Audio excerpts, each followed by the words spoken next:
교과서에 충실한 교과토이 여디디아의 교충 교토 시간입니다. 여러분 안녕하십니까? 오늘은 제10과 역사로서의 성경이라는 제목으로 함께 교과토이 하도록 하겠습니다. 연구 범위는 사무엘상 17장, 이사야 36장 1절에서 3절, 37장 14절에서 38절, 다니엘서 1장 5장, 마태복음 26장 57절에서 67절, 히브리서 11장 1절에서 40절에 있는 말씀입니다. 여러분 성경책을 본문을 반드시 피셔서 읽어보시면 좋겠습니다. 기억절, 나는 너를 애굽 땅 종 되었던 집에서 인도하여 낸 내 하나님 여호와니라. 출애굽기 20장 2절 말씀입니다. 오늘도 기억절 노래를 통해서 먼저 기억절을 암송해 보는 시간을 가져보도록 하겠습니다. 노래 듣겠습니다. 이기 10과 나는 너를 애굽 땅 종되었던 집에서 인도하여 낸 내 하나님 여호와니라. 출애굽기 20장 2절.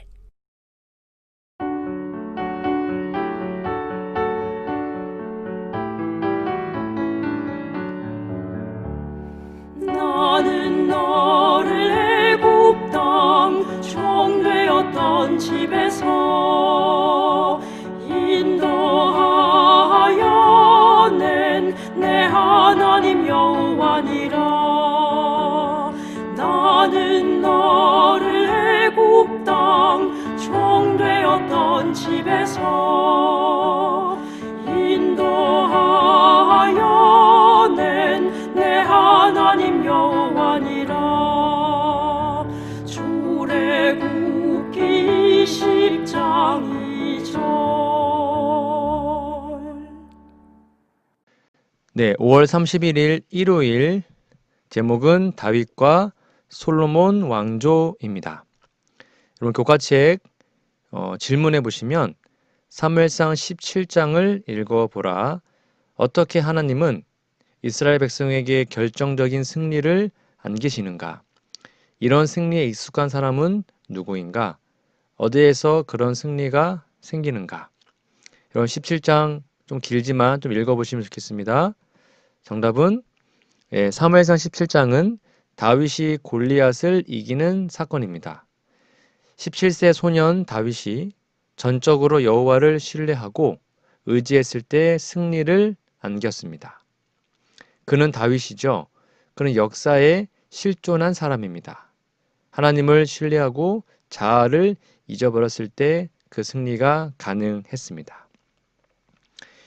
교과책의 저자가 여기에서 강조하고 싶은 것은 이것이 실제적인 역사라는 겁니다. 다윗은 역사적으로 실존했던 사람이죠. 그가 전적으로 그의 하나님 여호와를 신뢰했기 때문에 승리했고 그가 실제하는 사람이기 때문에 역사적 사건으로 이 승리가 기록되었으며 마침내 고고학적인 증명까지 다 된 것입니다. 그러나 우리가 여기서 분명히 경계해야 될 것은 고고학 때문에 이 사건이 증명되었다고 생각하는 것입니다. 그러면 성경에 기록되지 않았다면 이것을 발굴한 고고학이 무슨 소리를 외칠 수 있었겠습니까? 많은 고고학의 발굴들은 그런 역사가 실제로 있었기 때문에 빛을 보게 된 것입니다. 그 역사가 바로 성경에 기록되어 있죠. 즉 고고학으로 발굴되지 않았다고 성경의 기록이 사실이 아닐 것이라는 생각은 참 바보 같은 거예요. 그건 순간적이라도 그런 생각을 하시면 안 됩니다. 이런 확실한 인식을 가진 사람에게 고고학은 좋은 참고가 되는 것입니다. 우리는 사람들에게 성경을 이해시키기 위해서 가능한 한 참고 자료들을 사용하는 것은 바람직한 일입니다. 그런데 그런 참고가 없을 때도 성경은 언제나 사실이요 진리인 것을 아는 것이 더 중요합니다. 일요일 예언의 신의 권면입니다. 영감의 기운, 신앙의 파선자들. 그들이 이것을 자연 법칙으로 설명할 수 없기 때문에 성경의 역사는 믿을만하지 못한 것으로 간주된다. 구약과 신약의 기록의 신뢰성을 의심하는 자들은 한 걸음 더 나아가서 하나님의 존재를 의심하게 되고 그들의 닻을 놓친 채 불신의 바위에 파선하도록 버려진다. 가르법은 기별 3권 307페이지입니다. 즉 이해할 수 없다고 또는 모른다고 안 믿는 것이 아니라 말씀에 있으면 이해되지 않을지라도 단순하게 믿는 것, 그것이 정말 중요함을 알 수 있습니다. 자, 월요일 소지입니다. 6월 1일 월요일, 제목은 이사야, 히스기야, 사네립입니다. 여러분 교과책 질문해 보시면 이사야 36장 1절에서 3절, 37장 14절에서 38절을 읽어보라.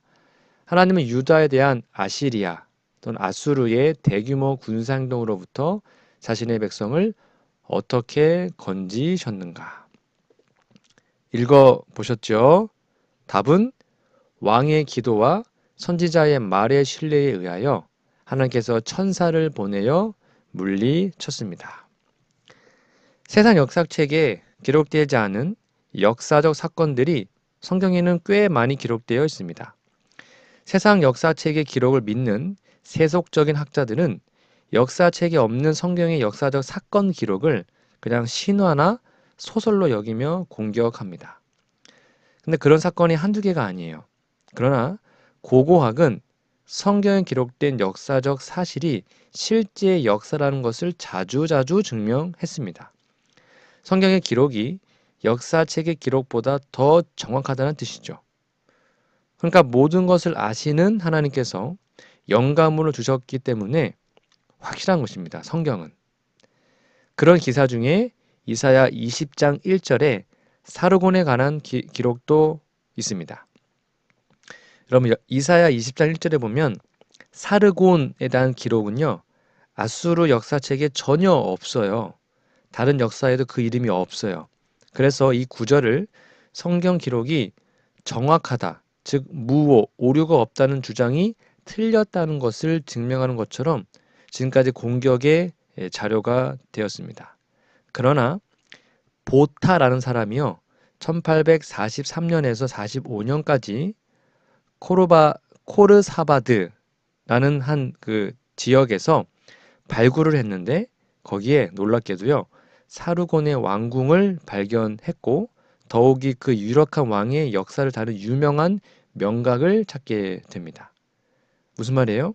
성경은 살아계시고 역사를 주관하시는 하나님의 기록이 틀림없다라는 것입니다.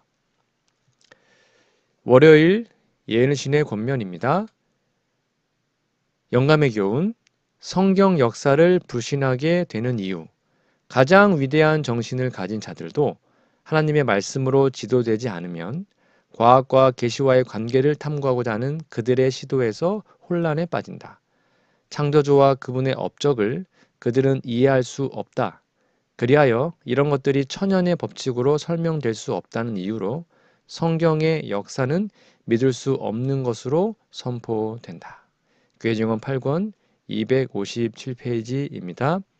이러한 일이 우리의 삶에는 일어나지 않기를 간절히 바랍니다. 자, 화요일 소리 가볼까요? 6월 2일 화요일, 제목은 다니엘, 느부갓네살, 바벨론. 1번 질문을 보시면 다니엘서 1장과 5장을 읽어보라. 다니엘의 결정은 자신을 하나님의 종과 선지자로 삼으셔서 역사를 통하여 수많은 사람에게 영향을 미치게 하신 그분의 조치에 어떻게 들어맞았는가. 좀 본문이 길지만 1장과 5장을 꼭 읽어보시고 답을 적어보시기 바랍니다.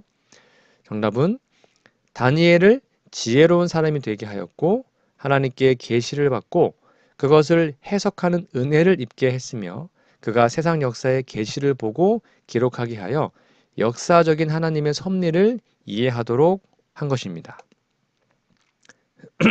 이 교과 저자는 전에 많은 의문이 제기되었으나 고고학으로 확인된 많은 내용은 의도적으로 사용하지 않은 것 같습니다. 예를 들면 벨사살 왕의 존재, 이것에 대하여 바벨론 역사책에 전혀 등장하지 않았기 때문에 가공의 인물로 다니엘 저자가 만든 가짜 왕이라고 공격했죠. 그러나 바벨론 역사의 마지막 왕으로 기록된 나보니두스의 기도문에 그 적힌 원통에 보면 벨사살이 자기의 맏아들이라고 기록한 것이 확인되었어요. 그러니까 성경은 종말을 처음부터 보시는 하나님의 계시와 영감의 말씀이기 때문에 역사적 사건에 관하여 오류가 없어요. 성경을 공격하는 학자들이 성경의 역사 사건의 정확성을 흠잡을 것이 없다는 것을 인정할 수밖에 없도록 된 겁니다. 욥기 12장 8절에 보면 땅에게 말하라 내게 가르치리라 바다의 고기도 내게 설명하리라. 즉 진화론자들의 주장이야말로 그냥 가설이고 추측일 것입니다. 그들이 화석을 늘어 놓았지만 그것도 다 추측이에요. 만물을 창조하신 그리고 모든 것을 아시는 하나님의 말씀을 그냥 그대로 받아들이고 믿는 것이 가장 안전하고 지혜로운 일이라고 우리는 믿을 수 있습니다. 화요일 예는 신의 권면입니다. 영감의 교훈. 주의 뜻을 모르는 사람도 그분의 종이 될 수 있음. 나의 종 이스라엘 여호와의 종이라는 말은 어떤 특정한 사업을 하기 위해서 주께서 택하시고 정하신 어떤 사람을 의미한다. 비록 택함을 받은 어떤 사람들이 느부갓네살처럼 주님의 뜻을 알지 못할 수도 있지만 주께서는 그들을 그분의 뜻을 이루는 종으로 삼으신다. 교회 증언 9권 138페이지입니다. 6월 3일 수요일 역사적인 예수라는 제목입니다. 자, 1번 질문을 보시면 마태복음 26장 57절에서 67절, 요한복음 11장 45절에서 53절, 요한복음 18장 29절에서 31절 읽어보라. 가야바는 누구이며 그는 그리스도의 죽음에 어떤 역할을 했는가? 본디오 빌라도는 누구며 그의 결정은 사내들이니 그들의 목적을 성취하는데 얼마나 중요했는가? 좀 본문이 길지만 여러분 읽어보시고 답을 적어보시기 바랍니다. 가야바는 예수님 재판할 때 대제사장이었고요. 빌라도는 로마가 파견한 유대 총독이었죠. 가야바는 예수님을 사형 선고했고요. 빌라도는 그것을 인준했습니다. 초대교회 시대에 많은 철학자가 예수님을 신의 가현, 즉 그냥 신이 그냥 모양으로 나타났다고 주장했습니다. 특별히 영지주의자들이 이런 주장에 앞장섰어요. 그것이 초대교회 이단이었습니다. 이런 주장은 역사가 흐르면서도 뭔가 영향을 많이 끼쳤습니다. 마니교도라는 종교가 있는데요. 이런 영지주의의 영향을 받아서 3세기에 발생한 교묘한 종교가 되었습니다. 성경은 아주 철저하게 예수님이 우리와 같은 몸을 가진 사람이었다고 분명히 얘기합니다. 근대에 와서 신학자들 사이에 많이 논란이 됐던 이 역사적 예수 문제는 그분이 참으로 사람이었는가 하는 것과 연결된 것입니다. 그분은 참으로 사람이었습니다. 동시에 그분은 참으로 하나님이셨습니다. 예수님이 성경에 기록된 그 시대의 유대 나라 사회의 사람 중에 사람으로 활동했느냐? 당연하죠. 당시 예수님에게 고난을 끼친 사람들도 역사적으로 그 시대에 살았던 분명한 사람들이었어요. 그것이 다 고고하게 발굴로 증명되었습니다. 가야바와 빌라도가 대표적이죠. 예수님은 이 세상 역사에 살다가 죽으셨고 다시 부활해서 승천하신 완전한 신이며 완전한 인간이셨습니다. 이순신 장군이 또는 세종대왕이 역사적 인물이듯이 예수님도 역사적으로 실존했던 인물이었습니다. 이거를 꼭 기억하시면 좋겠습니다. 수요일 예는 신의 권면입니다. 영감의 교훈. 이해하기 어려운 그리스도의 겸비. 인간이신 예수 그리스도의 겸비는 인간의 정신으로 이해하기 어려운 것이다. 그러나 하나님의 말씀을 믿는 이들은 세상이 창조되기 이전에 주님의 신성과 그분의 존재하심이 실존했다는 것을 결코 의심할 수 없다. 가르법은 기별 1권 243페이지입니다. 마지막 6월 4일 목요일입니다. 제목은 믿음과 역사. 1번 질문을 볼까요? 히브리서 11장 1절에서 40절을 읽어보라. 이 고대 영웅들의 삶을 통하여 우리가 배워야 할 교훈은 무엇인가? 읽어보시고 답을 적어보시기 바랍니다. 믿음은 생활 행동으로 드러나는 것입니다. 성경이 가르치는 믿음은 드러나지 않으면 믿음이 아니죠. 만일 아담이 선악과를 먹지 않았다면 그의 후손들은, 즉 우리들은 죽음이 없는 낙원에서 영생하며 산자의 하나님과 함께 행복한 삶을 누릴 것입니다. 구원의 계획도 구원 사업도 나타낼 필요가 없었을 거예요. 그것은 그냥 여호와의 이름 안에 숨겨져 있을 것입니다. 그런데 아담이 선악과를 먹고 영생, 곧 하나님의 생명을 잃어버렸으므로 여호와의 이름 안에 숨겨져 있던 구원의 계획이 발표되고 구원의 사업이 시작된 것입니다. 지구의 사람을 구원하는 것이므로 지구 인류의 상태에 합당하게 진행되어야 합니다. 아담 부부에게 생육하고 번성하라고 하셨으니까 그 생육이 이루어지는 세월이 필요하죠. 그것은 역사로 이루어지게 되어 있고 구주가 세상에 오시는 것도 역사적으로 때가 필요합니다. 그래서 구원 사업은 역사적으로 진행되어야 합니다. 하나님의 구원 사업을 역사와 상관없는 것으로 생각하는 것은 불가능해요. 이 지구의 사람들은 시간의 지배를 받게 되었고 때가 차면 사람들은 생명을 잃게 되고 형체도 없어지죠. 이런 것이 다 시간의 경과와 관련이 있고 시간이 경과하면서 역사가 진행이 됩니다. 그렇기 때문에 시간과 역사의 지배를 받는 사람을 구원하기 위해서는 구원 사업이 역사적으로 진행되어야 합니다. 그래서 여호와 하나님께서는 세상에 사는 사람들의 처지에 맞추어서 구원 사업이 가장 합당하고 효과적으로 이루어지도록 진행하시는 것입니다. 성경에 기록된 역사는 바로 이러한 사실의 증명입니다. 그러므로 성경의 역사적 사건의 기록은 진실로 역사일 수밖에 없어요. 역사에서 이루어지고 진행되는 구원의 복음을 믿는 것이 성경이 가르치는 믿음입니다. 구원의 역사적 사건을 인정하지 않는 것은 전혀 성경의 믿음이 아니죠. 그러면 이제 우리는 예언도 역사적으로 풀어야 되며 앞으로 남은 역사, 미래의 역사도 다 예언에 포함되어 있습니다. 그것을 믿음을 통하여 여러분께서 연구하시고 받아들임으로 우리 마지막 시대에 이 역사적 예언을 잘 이해하고 삶에 적용하는 우리 모두가 되었으면 좋겠습니다. 목요일 예언신의 권면입니다. 영감의 교훈. 의심과 불신은 하나님께 욕을 돌림. 우리는 눈에 보이는 것들은 믿으면서도 하나님의 말씀 중에 있는 우리에게 주신 귀중한 허락들은 깨닫지 못한다. 하나님께서 말씀하신 것을 불신하며 주님께서 우리에게 진심을 보이시는지 아니면 우리를 속이시는지 의심하는 것을 보이는 것보다 하나님께 더 욕을 돌리는 것은 없다. 가르법문 기별 1권 350페이지입니다. 더 이상 의심과 불신으로 하나님께 욕 돌리지 마시고 하나님을 진심으로 믿는 우리 모두가 되었으면 좋겠습니다.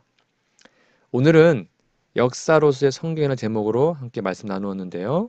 연구 범위, 기억절 다시 한번 여러분 꼭 읽고 암송하시고 성경의 밑줄도 치시면서 공부하시면 좋겠습니다. 다음 시간에는요. 11과 성경과 예언이라는 흥미로운 주제를 가지고 또 말씀을 함께 나누겠습니다. 다음 시간까지 영육간에 강건하시기 바랍니다. 감사합니다.